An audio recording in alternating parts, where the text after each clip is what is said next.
The elements to consider having effective communication are communications from the viewer's viewpoint, learning from feedback, being an effective listener, and culture differences. Communication from the receiver's viewpoint is where we need to take in consideration the person who we will be communicating the information to. At times we get so caught up in relaying the information that we forget that the person that is receiving the information has their own views, their own interests, their own priorities, and may not see things the exact same way that we do. Another effective communication skill is feedback. Feedback has many functions to help with effective communication. Every time we speak to coworkers, friends, and family, we are giving some form of feedback.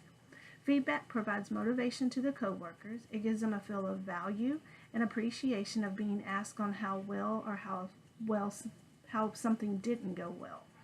It is also a tool for continuing to learning by providing ways to improve, helping meeting goals, and improving relationships in the work environment. In anything we do, dealing with communication is a two-way street. Communication as in speaking and listening. An effective listening helps you get the facts where you can make the correct decision. To be an effective listener, you must remove any distractions and give your full attention to the person, make eye contact, control your emotions, be patient, wait until they're finished speaking before talking, take notes, and interact during the conversation.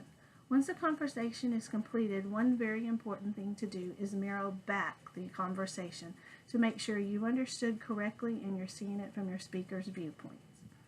In today's society, everyone needs to be prepared for a basic guideline for cultural differences in communication.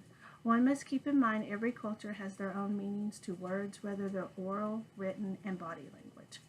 To have a positive experience, speak slowly and clearly, and if difficulty in communicating verbally or written, supplement your words for gestures, illustrations, and facial expressions.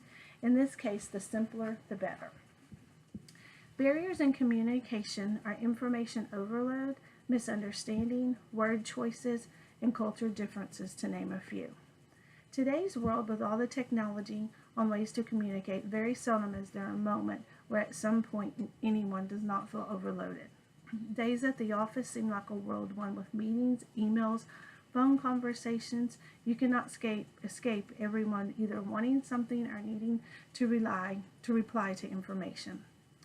To help the feeling of needing to escape, supervisors need to communicate only the information that is needed to complete the task. Always think of your situation through before giving a solution and make sure that the employee understands what is needing to be done. Misunderstanding is when the receiver understands a message differently from what the sender had intended. If you are a receiver of a message, it is very important that you understand the true meaning. Do not hesitate to ask questions to get better justification of what they are trying to communicate. Inappropriate word choices can lead to misunderstanding. When communicating, choose simple words opposed to vague words.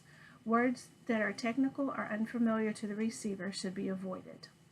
In today's world, there is a wide variety or wide diversity in the working environment.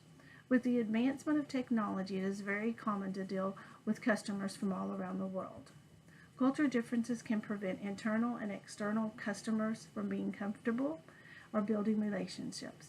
Taking the time to research another person's culture can make a lasting impact, along with eliminating room for any errors that may be misinterpreted. A communication barrier I recently dealt with in the workplaces were remodeling.